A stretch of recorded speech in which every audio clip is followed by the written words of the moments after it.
Le sport est-il porteur d'humanisme ou outil de propagande? Nous avons une position partagée.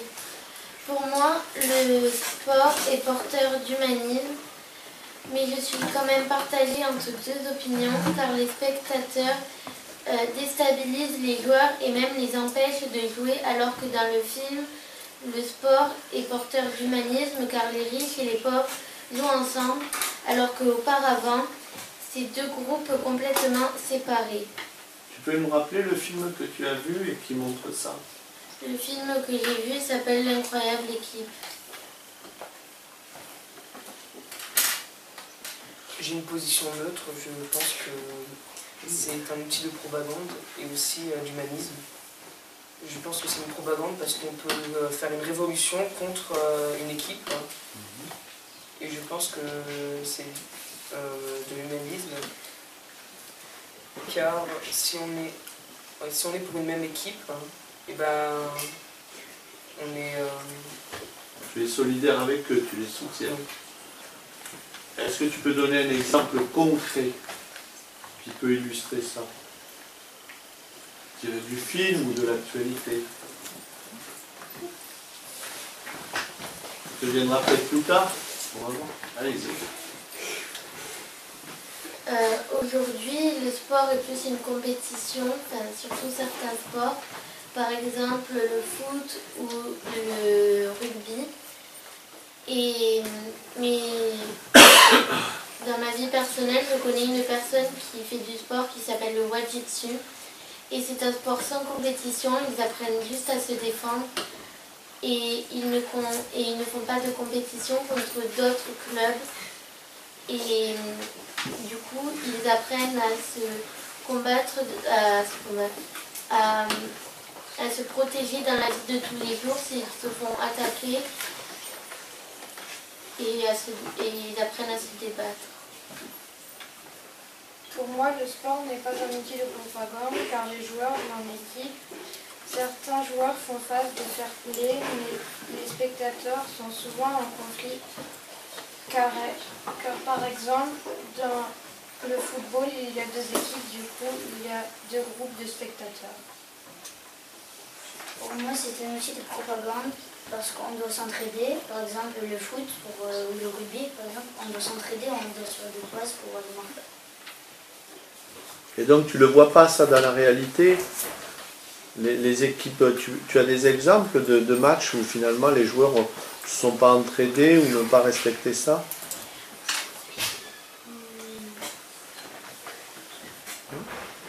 Pour moi, le sport est porteur de propagande parce que ça peut dégénérer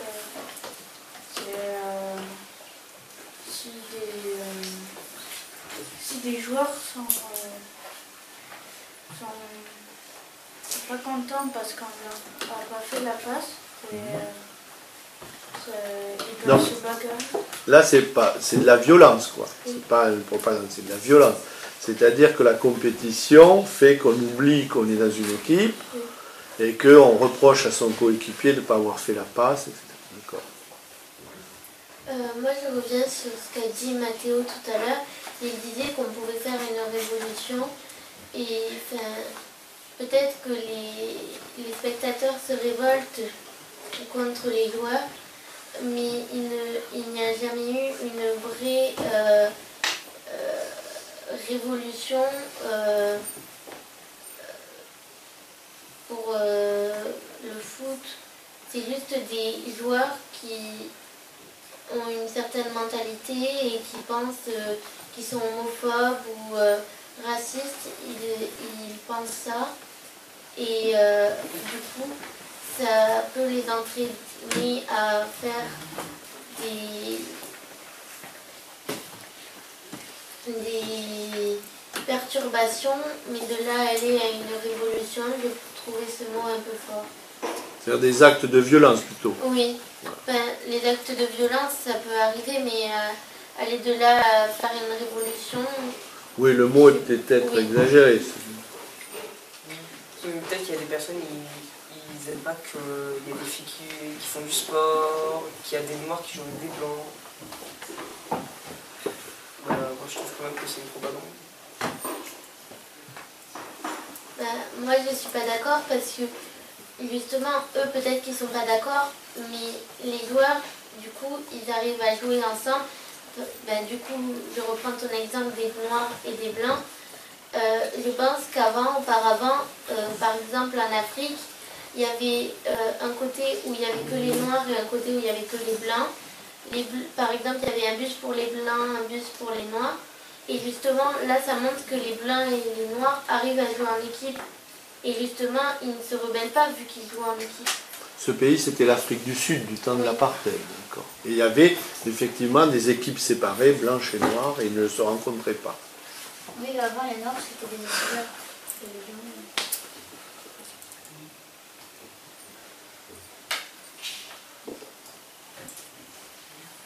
Et après, pour revenir sur les femmes, avant on n'avait pas de droits et maintenant elles ont plusieurs droits et du coup elles arrivent à jouer. Peut-être que ça serait mieux qu'elles arrivent à jouer, à faire des équipes mixtes comme dans certains sports. Au foot, ce n'est pas encore arrivé. Et peut-être que là, les supporters seraient peut-être moins sexistes, vu qu'ils verraient des hommes et des femmes jouer ensemble. Donc peut-être que ça changerait quelque chose. Le problème, c'est qu'ils ne veulent pas faire des équipes mixtes parce qu'ils trouvent que les hommes sont plus forts, parce qu'ils sont sexistes un peu, des personnes qui créent des équipes, etc. Alors, ça c'est quelque chose d'intéressant. Est-ce que vous pensez, je vais prendre un exemple concret, le cross du collège qui s'est passé il y a récemment, les filles ont couru un certain temps et les garçons un autre. Donc c'était différencié. Est-ce que vous estimez que c'est du sexisme ou c'est normal qu'ils n'aient pas la même demande? Alors, moi je pense pas que c'est du sexisme. Je pense que c'est surtout que en fait, les femmes ont moins de capacité que les hommes. Je ne parle pas de force ou de muscles, parce que, par exemple, à la danse, les femmes sont peut-être plus fortes que les hommes. Donc du coup, je pense que c'est surtout une capacité à produire. Et c'est pour ça que peut-être que les hommes et les femmes pourraient mieux faire équipe au foot, parce que comme ça, les hommes moins forts ou les femmes plus fortes pourraient jouer ensemble et former une bonne équipe. Moi, je pense que le cross, c'est de la propagande, parce qu'ils disent que peut-être qu'ils pensent que les femmes, ils ont moins d'endurance, alors peut-être qu'il y a des femmes qui courent plus vite que les hommes et ils peuvent finir sur le podium. Donc tu estimerais que ça serait bien finalement de faire un cross mixte, peut-être, par rapport à ta camarade qui dit ben il y a une morphologie physique qui fait qu'on ne peut pas. Voilà. C'est pas forcément la morphologie. Je pense que le cross, ça serait aussi bien qu'ils fassent une équipe filles qui courent, par exemple,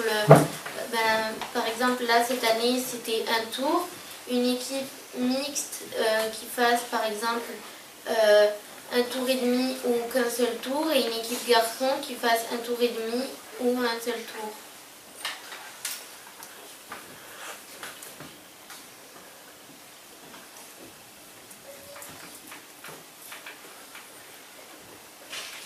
Avant, quand tu parlais des équipes noires et blancs, ils avaient chacun un bus, peut-être, mais ils pouvaient quand même essayer de faire des matchs entre eux, ou peut-être que c'est comme ça qu'ils ont essayé de faire des équipes mixtes, noires et blancs.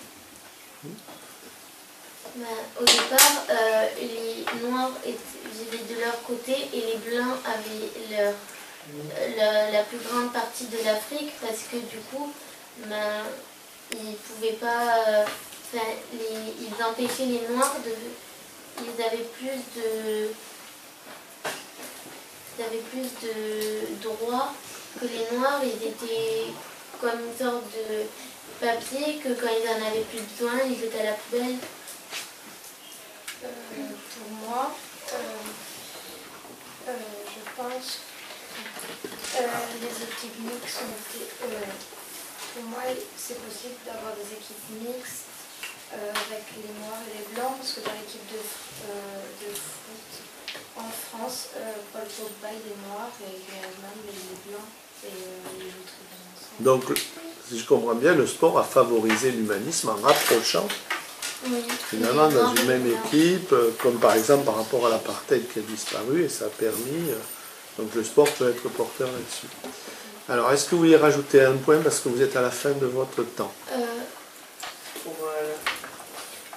Quand tu disais qu'on ne peut pas faire des révolutions, il y a bien des personnes qui